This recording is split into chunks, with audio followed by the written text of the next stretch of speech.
네, 오늘 말씀은 에스겔서 21장 1절에서 17절 말씀입니다.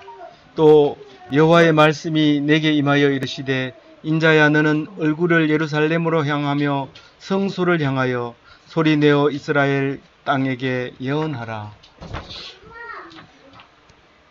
오늘 저는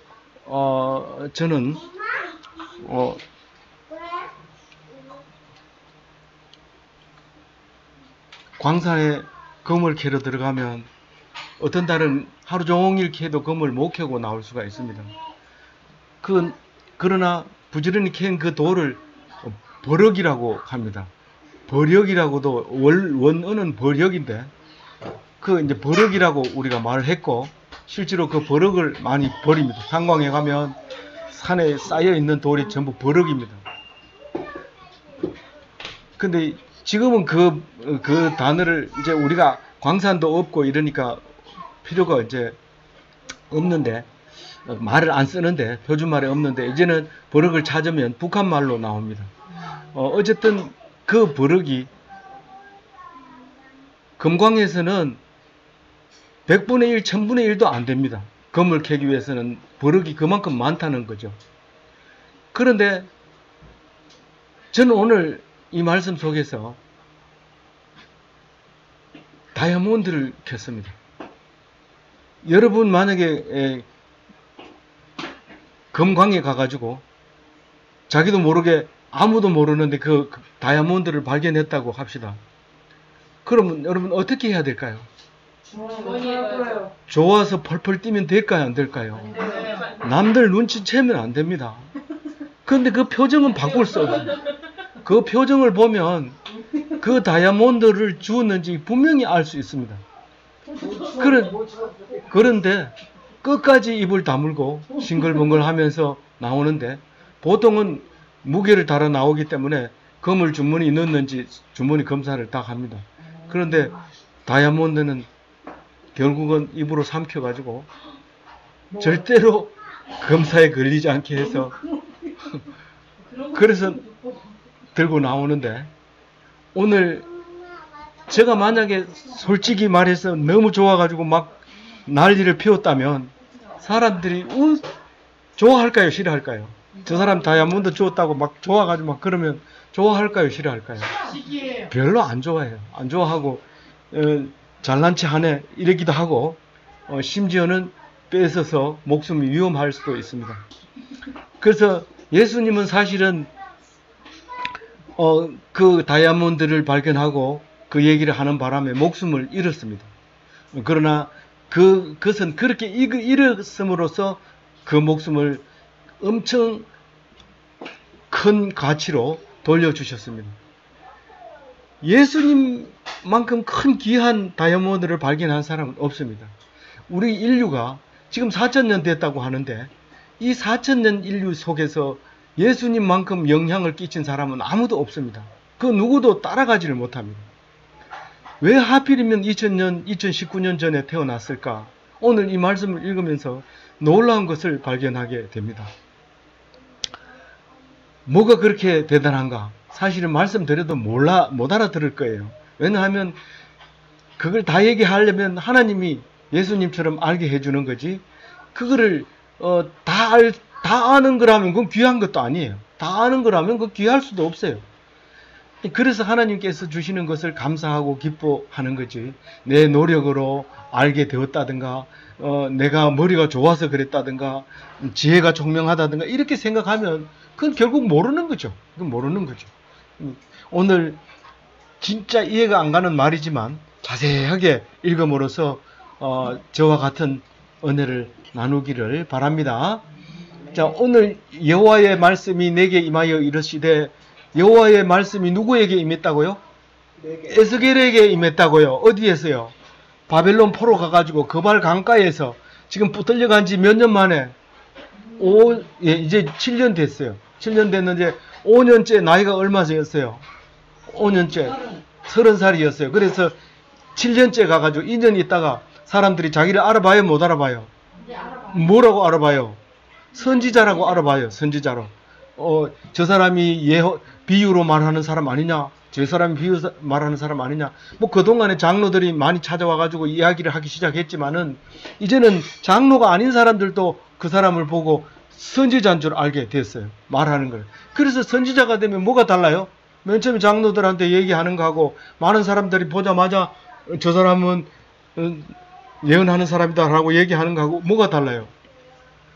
지금부터 얘기하는 거는 목숨 걸고 해야 돼요. 이제는 하면 그걸로 인해서 목숨이 위험해져요.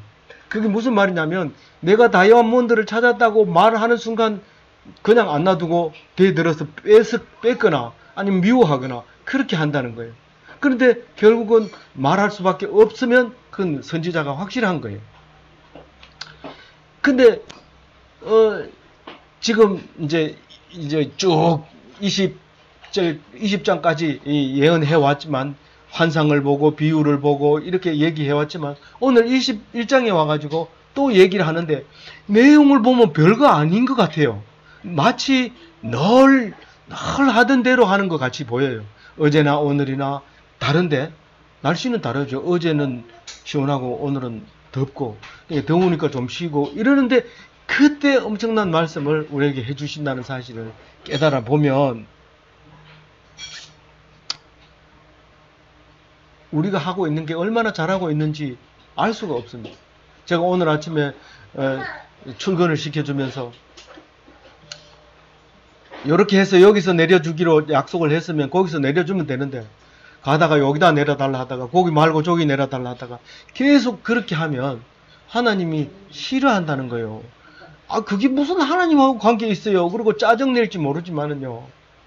사람이 태어나가지고 죽을 때까지 하는 게 뭐냐? 뭐 하다가 죽어야 됩니까? 다른 거 없다고요. 약속했는 걸 지키다 죽는 거다.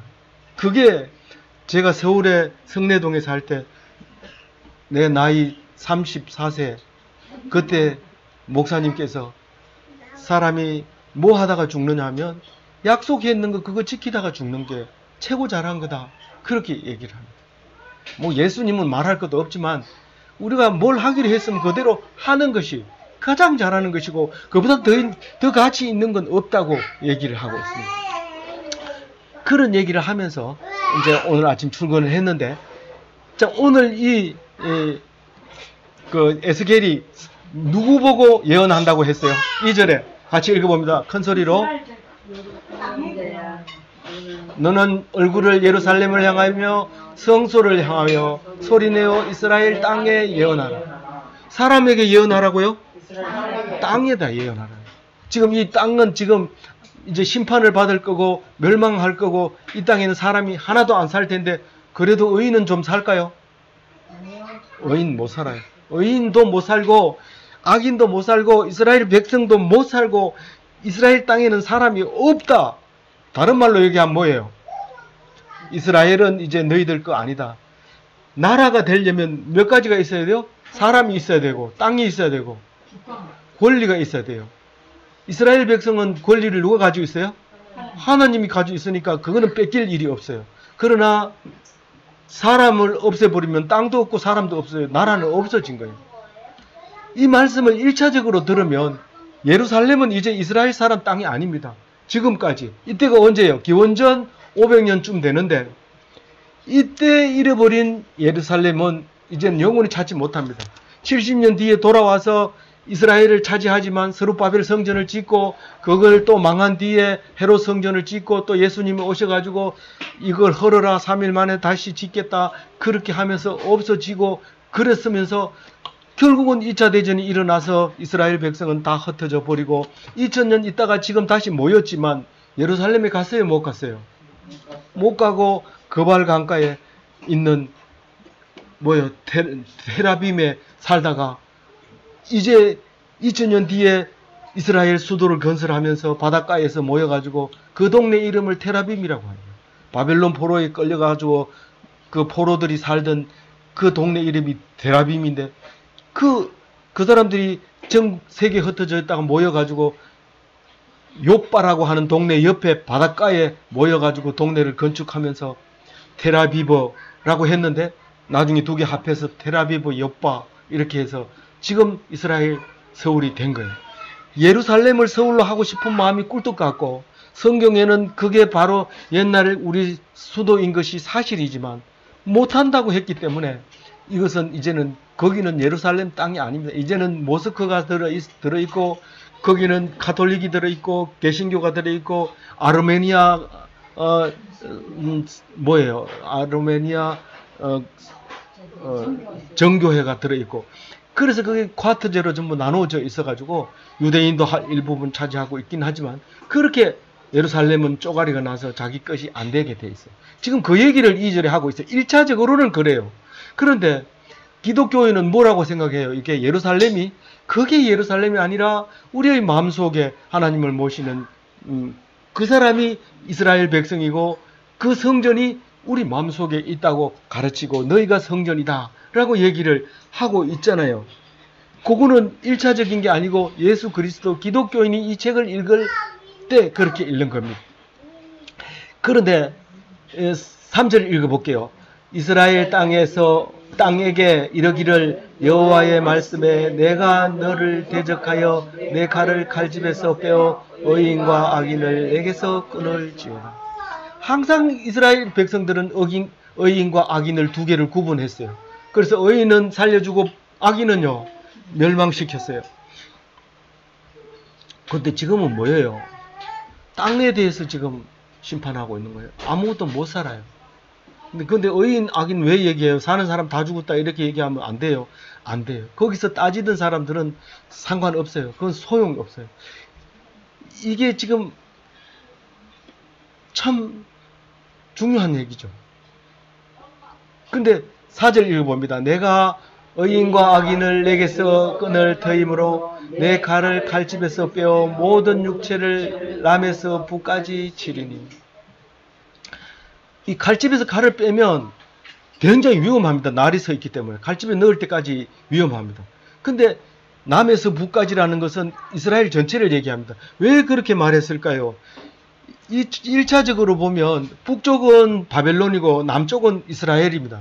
그래서 북쪽에서 지금 예언하고 있어요. 남쪽에 있는 이스라엘을 남북으로 쭉 훑어가면서 다 망하게 하겠다는 거예요.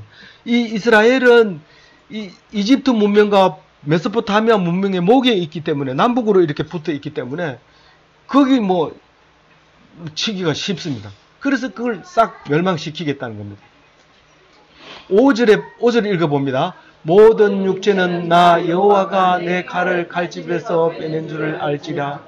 칼이 다시는 꽂히지 아니하리라 하셨다 하라. 성경을 읽으면 하나님이 하라고 그래서 그렇게 되는 것처럼 보여집니다. 그런데 절대로 그렇지 않고, 그렇게 되어지면 하나님이 내가 그랬다 그렇게 얘기하는 겁니다. 오늘 제가 귀한 보석을 가졌다고 하는 것은 다윗이 그랬다는 거예요. 다윗이 하나님께 물어보고 공격할까요 말까요 하는, 그렇게 기도한 적은 많습니다. 그러나 다윗의 고백은 그게 아니고, 전쟁에서 이기고 나면 하나님이 나를 옳게 여기고 승리하게 해주셨다. 그리고 하나님을 찬양하고 기뻐하고 그렇게 좋아했습니다. 만약에 실패하면 내가 작전을 잘못 짰다 이렇게 하지 않고 하나님 앞에 잘못했다고 엎드려가지고 내가 하나님 말씀을 안 듣고 내 멋대로 교만하게 했습니다. 용서해 주십시오. 그러고 다 기도했어요. 다윗의 신앙은 엄청 놀라운 건데 바로 그와 같다는 거예요. 그래서 다윗이 늘 기도할 때 나를 이기게 해주심으로 나를 옳다 인정하시고 그렇게 기도합니다. 내가 성공을 하면 하나님 나를 칭찬해 주지, 네 잘났어, 네 성공할 거야, 그렇게 한 것은 한 번도 없었어요. 그렇게 하질 않아요, 절대로. 근데 성경은 기록을 그렇게 합니다. 내가 이스라엘을 멸망시킬 터이니 그게 내가 한 줄 알리라.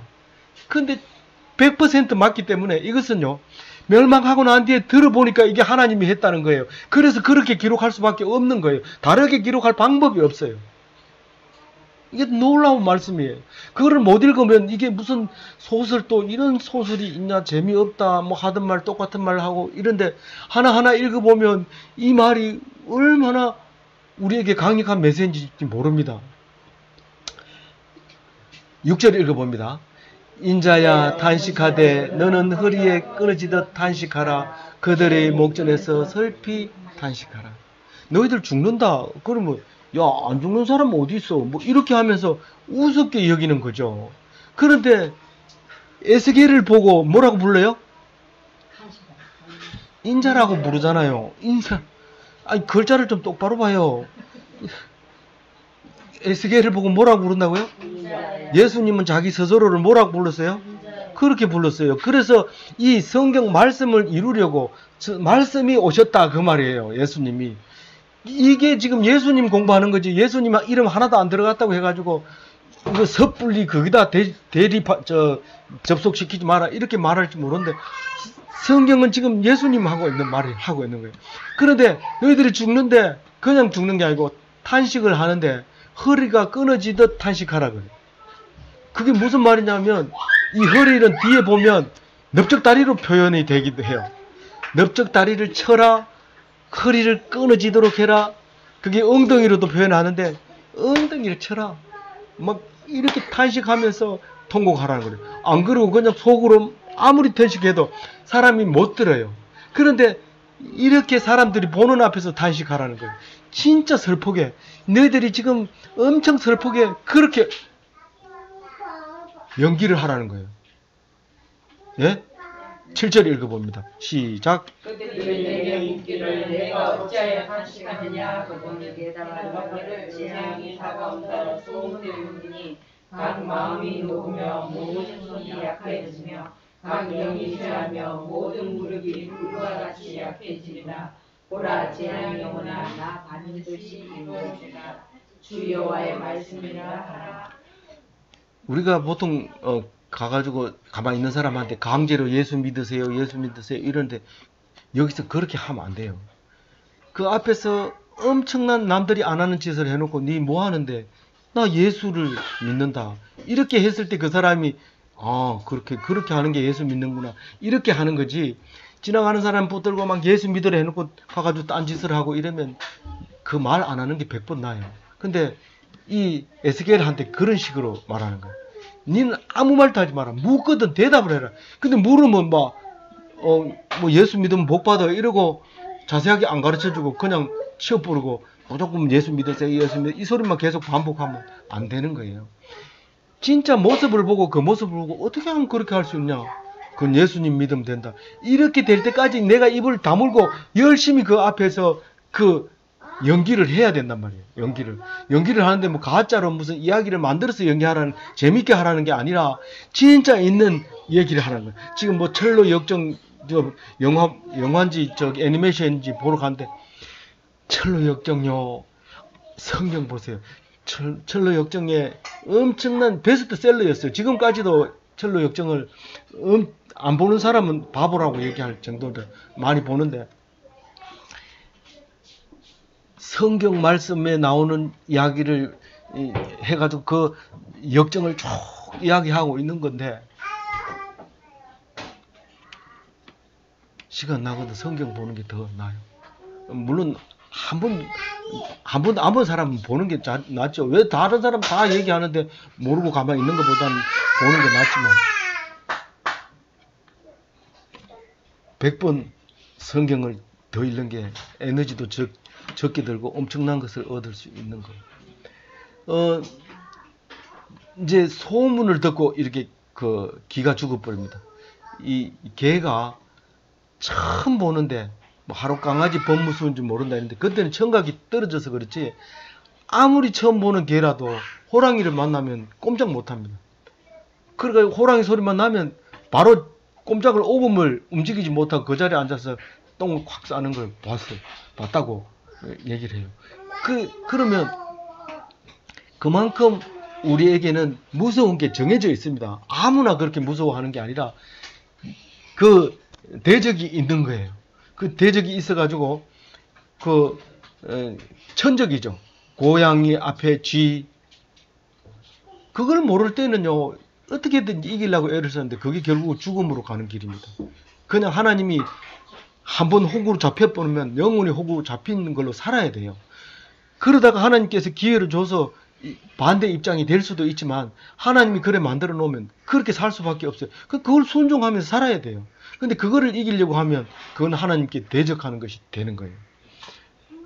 그건 어떻게 만들었느냐? 모르죠. 하나님이 만든 일을 어떻게 알아요? 그래서 그거를 공의라고 얘기해요. 우리가 모르는 이상한 그런 일은 공의라고 하고 거기에 순종해야 된다고 말하고 있습니다. 그런데 이 사람들이 소문을 듣고 어떻게 해요? 마음이 녹아요. 간담이 서늘해져요. 지금 간담이 서늘해지고 모든 손이 약해져요. 이게 패닉 상태로 되는 거예요. 아무것도 움직이지 못하고 그냥 공포에 질려 있는 걸 패닉 상태라고 해요. 각각 영이 쇠해진다. 이 사람도 저 사람도 전부 영이 쇠해져. 무슨 총명함이 없어지고 흐려지고 말해요. 겉으로는 약간 다르지만 속으로 술 먹은 거하고 비슷해져. 허리 멍덩해가지고 어떻게 해야 될지 모르고 그냥 가만히 있는 거죠. 그리고 무릎이 물과 같이 약해진다. 이 표현은 여러 군데 나옵니다. 성경에서. 이 서지를 못한 거예요. 무릎이 허물허물해져가지고 이게 무서울 때 이게 무릎이 힘을 못 써요. 다리가 떨리고. 그래서 마지막으로 이런 얘기를 합니다. 재앙이 오리니 반드시 이루리라. 반드시 이루리라. 재앙이 오리니 반드시 이루리라. 오나니로 했는데 반드시 올 것인데, 재앙이 올 것인데 반드시 올 것이다. 말씀을 하시고 그대로 이루리라. 그렇게 말씀하십니다. 그러니까 이거 망한 사람은 몰랐어요. 근데 망하고 나서 가만 들어보니까 에스겔이 한 소리예요. 그래서 이거를 기록할 수밖에 없는 게 성경이 된 거예요. 우리는. 그래서 8절을 읽어봅니다. 여호와의 말씀이 또 내게 이르시되 인자야 너는 예언하여 여호와의 말씀을 이같이 말하라. 칼이여 칼이여 날카롭고도 빛나도다. 자, 이제 칼이 이스라엘 사람을 몽땅 칠 때에 심판의 칼이죠. 근데 날카로운 칼이죠. 번쩍번쩍 빛나는 칼입니다. 이게 이제 번쩍번쩍 빛나는 게 번개라고 표현을 하고 있어요. 10절에. 근데 10절에 제가 완전히 감동을 받았어요. 3절에 바꿔요.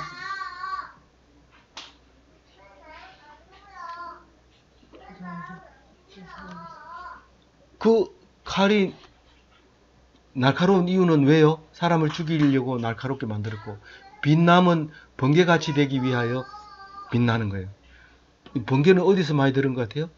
예수님이 다시 오실 때 번개같이 오는 거예요. 우리는 그 심판을 피할 수가 없어요. 근데 예수님이 이게 지금 10절 읽어봤어요? 안 읽어봤어요? 다시 읽어봐요. 시작. 그 칼이 날카로운 죽임을 위하여 빛나는 번개같이 되기 위함이니 우리가 즐거워하겠느냐. 내 아들의 규가 모든 나무를 업신여기는도다. 누가 이거 한번 얘기해 볼 수 있겠어요? 우리 학생 같은 우리 학교 학생 중에는 제가 이걸 교수님 가만히 있어보세요. 제가 설명할게요. 그래 해봐라. 이런. 한참 하다가 맡기니까 그게 아닙니까? 이렇게 이제 질문하고 자기는 충분히 이해가 갔다고 생각을 하고 그렇게 질문하는 사람 있어요. 제가 아직도 안 잊어버린 한 지금 5년 전 됐어요. 그렇게 그 학생이 지금 예수 잘 믿고 있는지 모르지만 이게 칼은 날카로움은 사람을 죽이기 위함이요. 이 말은 사람을 죽이는 거 보니까 칼이 날카로워졌다는 거예요. 날카로웠다는 걸 알 수 있는 거예요. 빛났다는 번개같이 했다는 거고. 근데 그 뒤에 말이 뭐예요? 우리가 즐거워하겠느냐? 우리가 누구예요? 하나님과 에스겔과 이스라엘 백성과 모든 사람이 그 땅에 사람이 하나도 없는 것을 그게 즐거움이 될 수 있겠느냐 그 말입니다. 그러면서 뭐라고 하냐면 내 아들의 규가 모든 나무를 업신여기는 도다. 내 아들은 누굽니까? 하나님의 아들이죠. 근데 예수님이라는 말은 없어요. 분명하게 내 아들이라고 얘기했어요. 그런데 사람을 심판하고 나무를 업신여기는 사람은 내 아들이라고 이 소리를 들었기 때문에 내가 밤에 잠도 못 자고 이 얘기가 너무 감동스러워가지고 그냥 올라와서 내가 예수 믿는 것 중에서 가장 높은 경지에 올라갔다. 처음 올라갔다. 그런 말을 했는데, 우리가 즐거워하겠느냐 내 아들의 규가 모든 나무를 업신여기는도다. 이건데 왜 거기에 그렇게 꽂혔을까요? 예수님의 권능이 이 말입니다. 규가. 그리고 모든 나무는 푸른 나무 얘기하는 겁니다. 물론 마른 나무도 있겠지만 푸른 나무, 무성한 나무를 얘기하는 겁니다. 그럼 우상을 얘기하는 거잖아요. 그죠? 그 업신여긴다는 거는 뭐예요? 멸시하고 싫어하고 무시한다는 뜻이 아닙니까? 예수님의 권능이 모든 우상을 업신여긴다는 겁니다. 그러니까 하나님의 아들이니까 그렇게 할 수 있다는 겁니다. 우상을. 근데 이거를 계속 묵상을 하니까 무슨 말이 나오냐면은, 우상을 업신여기는 사람은 하나님의 아들이다, 이 소리를 제가 들었기 때문에 그렇게 놀랐다는 거예요. 나는 문자 보낼 시간이 된 줄 알고 눈을 벌쩍 뜨고 보니까 5시인데 이걸 깨달았어요. 그래서 막 말하고 싶어 죽겠는데 말할 수가 없었어요. 그래서 저녁까지 참느라고 아주 오늘 힘들었어요. 우상을 업신여기면 하나님의 아들이 된다고 그렇게 예수님은 그렇게 알았어요. 그렇게 알아들었어요. 그래서 대제사장을 야단치고, 그 권력이 우상입니다. 권력. 본디오 빌라도에게 야단치고 막 대들었죠. 네가 말했다. 아니 내가 말한 거 말고 네가 말한 거. 네가 말했잖냐. 나는 말하는 적 없다. 이렇게 막 대들고, 대제사장한테 대들고 그러다가 죽잖아요. 근데 그게 뭐예요? 대제사장도 우상이에요. 전부 그 사람 밑에 가서 권력을 얻고 싶어하고. 근데 그 모든 나무를 업신여기기 때문에 내 아들이 됐는데, 그러면 우리가 즐거워하겠느냐, 이 말은 무슨 말일까요? 저는 이 말씀을 읽으면서 마지막 날 믿는 자를 보겠느냐, 이 소리가 생각이 났어요. 믿는 사람이 없다는 거예요. 믿는 사람이 한 사람이라도 있었다면 그 믿는 사람은 안 죽습니다. 사실 죽질 않아요. 근데 그렇게 죽는 것을 없었다는 거예요. 그런 생각이 들었어요. 그래서 내가 10절은 잊지 않을 것 같습니다. 11절 읽어봅니다.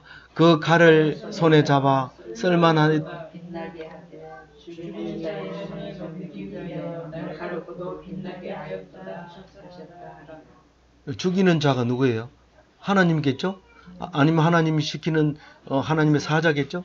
그리고 나중에는 하나님의 아들 예수 그리스도가 그 죽이는 칼을 가지고 왔죠. 그래서 내가 온 것은 세상을 화평을 주러 온 것이 아니라 검을 주러 왔노라. 그렇게 얘기하잖아요.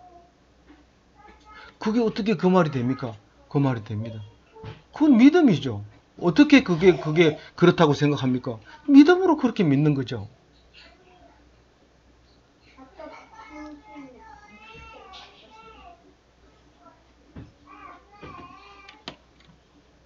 그 칼이 뭡니까? 결국은 말씀으로 심판하는 거. 말씀으로.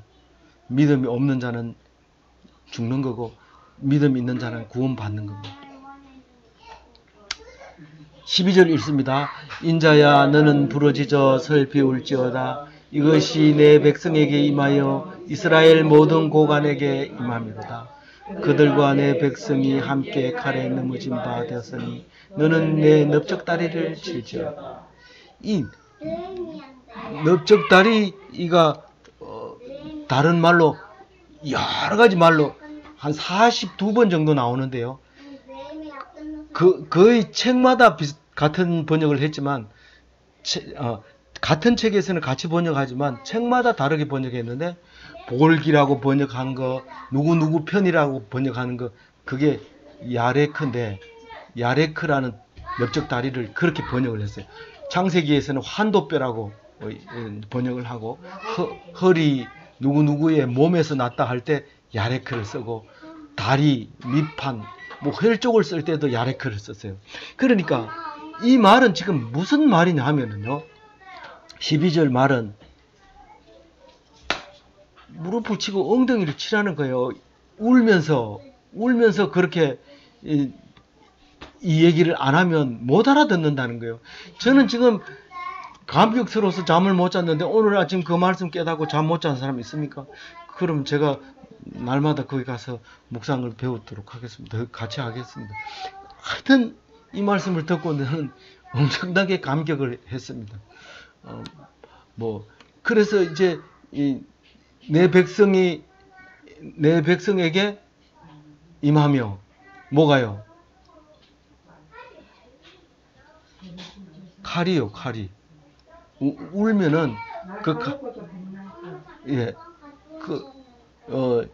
그 칼이 이스라엘 모든 고관들에게 임하고 그 고관들과 백성들에게 임하고 그래서 전부 다 죽여버린다는 거예요. 아까는 악인과 선인을 죽였는데 이제는 고관과 백성들을 죽인다는 거예요. 하나도 안 남기고 다 죽이겠다는 거예요. 13절 읽어봅니다. 이것이 시험이라 만일 업신여기는 규가 없어지면 어찌할까? 주 여호와의 말씀입니다. 우리 한번 생각해 봅시다. 예수님이 안 계셨다면 우리는 지금 뭘 하고 있을까요? 우상 섬기느라고 막 정신이 없습니다. 그래서 좀 이렇게 그 신을 받으면 뭐를 내리면 점칠 때 받는 게 뭐죠? 신내림입니까? 하여튼 뭐 그걸 받으면 그러면 돈을 많이 받는단 말이에요. 근데 그게 무슨 생명이 되겠어요? 진짜 예수님이 안 오셨다면 우리는 지금 어찌 할까? 이 없인 여기는 규가 없어지면 어찌 할까? 이건 시험이라는 단어는요, 바한이라는 뜻인데 증명하다 이런 말입니다. 사실 학교 성적을 증명하려면 시험 치는 수밖에 없어요. 교육부에서 나와가지고 너들 성적을 왜 얘를 A 플러스를 이렇게 많이 줘서 시험지 가져봐. 이러면 그게 이제 시험지가 증명하는 게 돼버리잖아요. 근데 이게 만약에 이게 시험이라는 거예요. 예수님이 만약에 없었으면 영원히 우상 속에서 우리가 살 수밖에 없어요. 근데 하필은 왜 2019년 전에 왔어요, 예수님이? 예수님이 그때 안 왔으면요, 철학이 발달해가지고, 이 그리스 철학들이 엄청 발달해가지고, 어떻게 된지 모르지만, 우상숭배도 가득하지만, 우상숭배는 보다 조금, 이제, 깨어졌다고 생각하는 사람이 철학을 했어요. 그 철학 박사가 그때부터 시작돼서 2019년 전부터 벌써 철학 박사가 있었던 거예요. 이제 우리나라가 겨우 지금 그러니까 74년도에 전기공학 박사는 1호였어요. 서울대학교 나온 5사람이 모여서 서로 박사 학위를 줘가지고 그때 1호였는데 이 철학 박사는 그리스 시대 때부터 있었던 거예요. 지금도 공학 박사에게 박사 학위를 줄 때 그리스 철학자의 타이틀하고 똑같은 걸 줘요. 철학 박사, 전기공학 박사라고 안 씁니다. 철학 박사 이렇게 타이틀을 붙여주도록. 영어하고는 똑같아요. 철학 박사하고 공학 박사하고 앞에 붙는 타이틀이. 그게 박사는 철학 박사밖에 없는 거예요. 그런데 예수님이 그때 안 왔다면은 우리 지금 특진하는 거하고 똑같아요. 돈 받는 사람은 돈 엄청 벌고 못 받는 사람은 맨날 굶어 죽고 철학 박사라고 하면 쪽팔려가지고 못 살 정도가 되는 거예요. 그래서 사도 바울이 예수님을 돈 안 받고 가르치니까 철학자들이 불러가지고 니는 어떻게 돈도 안 받는데 그렇게 마음이 모여드냐 뭐 이러면서 한 수 배우려고 했던 얘기가 사도행전에 나오잖아요. 예수님이 안 왔으면 우리는 참 가치 없는 삶을 살 수밖에 없었던 거예요. 13절 다시 한번 읽어봐요. 시작. 이것이 시험이라 만일 업신여기는 규가 없어지면 어찌할까? 주 여호와의 말씀이라. 답이 안 나온다는 거예요. 예수님 아니면 답이 안 나올 텐데 정말 우리는 예수가 있어야 되고 올 수밖에 없다는 거죠. 예수님이 정말 왔다 갔을까요? 어떻게 알아요? 깜짝 놀라지 말고 대답하세요. 예수님이 왔다 갔는지 어떻게 알아요? 믿음으로 아는 수밖에 없어요. 그거를 증명해라. 네가 봤냐? 말도 안 되는 거 얘기하지 마라. 어디 가서 떠들면 혼나. 네 말 증명도 안 되는 거 얘기하고 막 이러면 당당하게 얘기하세요. 그 대신에 안 믿는 사람한테 맞아 죽을 각오를 하세요.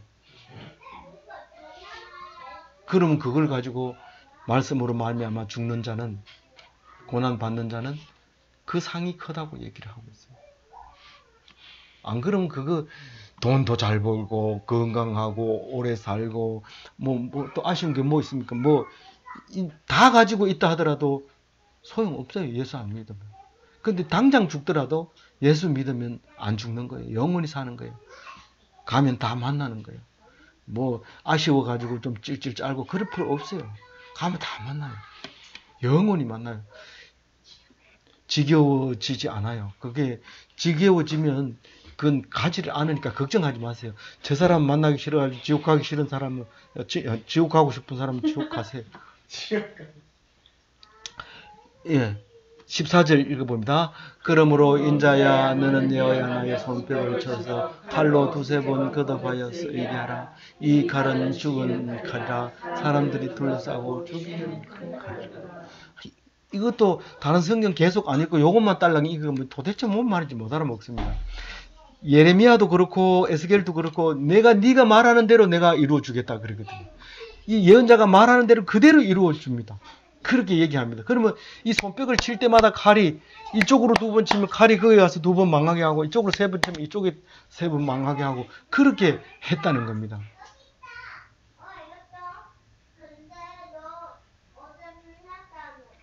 네가 치는 손뼉이 사람을 죽이는 큰 칼이라는 걸 얘기하고 있습니다. 사람을 둘러싸고 죽이는 큰 칼을 왜 둘러싸다고 얘기를 했어요? 도망가지 못하게. 그렇죠. 그 칼을 들고 오는 바벨론 군사들은 이렇게 돌아서서 둘러싸가지고 그렇지 뒤에 따라가면서 힘들게 안 죽입니다. 포위만 딱 하면 따라갈 필요 없이 잡을 수 있어요. 뭐 그걸 뭐 몇 명 안 되면 따라가면서 죽이지만은 포위를 싹 해놓으면 그 안에 들어있으면 그냥 나오는 대로 죽이고 안 나오면 늦게 죽는 거고 그런 거죠. 15절 읽어봅니다. 내가 그들이 낙담하여 많이 퍼지게 하려고 그 모든 성문을 향하여 번쩍번쩍 빛나게 하는 칼을 놓았다. 오라 그 칼이 번개 같고 이렇게 얘기해도 뭐 똑같은 얘기 반복하네 뭐 이렇게 비슷하네 이런데 그만큼 머릿속에 안 들어가니까 계속 얘기하는 거예요. 그 칼은 번개 같은 심판이라는 거예요. 예수 재림 때 모습처럼 번쩍하면 벌써 죽었다는 거예요. 그거 뭐 피하고 싸우고 좀 반창고 붙들은 다음에 또 견디고 이게 아니고 단번에 날아간다는 거예요. 얼마나 날카로운지. 16절 읽어봅니다. 칼이 모이라 오른쪽을 치라 대를 맞추라 왼쪽을 치라 향하는 대로 가라. 내가 손뼉을 이렇게 치지만 바벨론 포로들은 군사들은 이쪽으로 쫙 모이고 이렇게 하면 이쪽으로 모이고 대열을 맞춰서 공격하라 하면 대열을 딱 맞춰서 공격하고 그게 어떻게 바벨론 군사들은 이스라엘 칠 때 이렇게 칩니까? 네가 박수로 그렇게 치니까 그렇게 치는 거 그렇게 가는 거야. 그 말을 하고 있는 거예요. 그게 무슨 말입니까? 그게 그 말이에요. 그게 그 말. 그러면서 이래 얘기합니다. 17절에 나도 내 손뼉을 치며 내 분노를 다 풀리로다. 나 여호와가 말하였노라. 에스겔도 박수를 치지만 하나님도 박수를 치는 거예요. 에스겔 박수가 하나님의 박수예요. 이게 박수 치는 건 좋다고 박수 치는데 이게 손뼉 치면 군사들이 그걸로 따라가서 사람을 치는 그 모습을 얘기하거든. 언제까지 친다고요? 분이 다 풀릴 때까지. 분이 다 풀릴 때까지. 결코 하나님이 덜 풀린 상태로 그냥 놔둔 거예요. 우리는 야단치다가 힘 빠지면 그냥 놔두고 내일 아침에 또 야단치고 애들을 막 그러는데 하나님은 분이 풀릴 때까지 야단치고. 오늘 이 말씀을 읽으면서 저는 10절에 감동받았어요. 예수님은 그때나 지금이나 하나님의 아들로서 우상을 업신여겨. 독일 속담에 직장을 시시하게 생각하면 먹을 양식과 싸운다. 네, 제가 직장이라는 단어를 썼지만 자기 하는 일에 자부심이 없고 하나님이 준 사명이라고 생각 안 하면 먹고 살기 위해서 억지로 그거 가지고 죽을 모습으로 일을 한다는 거예요. 그게 얼마나 부끄럽고 얼마나 비참한 삶이냐 이 말이죠. 자기가 한 일이 보람을 갖고 의지를 갖고 자부심을 갖고 그렇게 살았을 때 하나님은 먹을 걱정 전혀 안 하게 하고 내 죽을 때 마이너스 200을 남기고 죽겠습니다. 그렇게 말할 수 있는. 그러니까 자식들도 얼마나 그 소리 듣고 편안해 하는지 몰라요. 한 2억 남겨놓고 가면 우리가 4명인데 그거를 4분의 1로 나누면 얼마씩 들어가는데 엄마는 좀 더 줘야지 이러면서 밤새도록 생각하는데 답이 안 나고 공부도 안 되고 돈도 못 가. 근데 마이너스 200을 남겨놓으니까 전부 포기를 하니까 어려운 형제들을 도와주려고 애를 쓰고 엄마를 굶고 있지는 않는가 애를 쓰고 그렇게 하게 돼요. 그러니까 자기가 하는 일에 최선을 다하고 사명감을 갖고 하나님이 주셨다 그래 생각하고 열심히 일하는 기독교인이 다 되시기 바랍니다.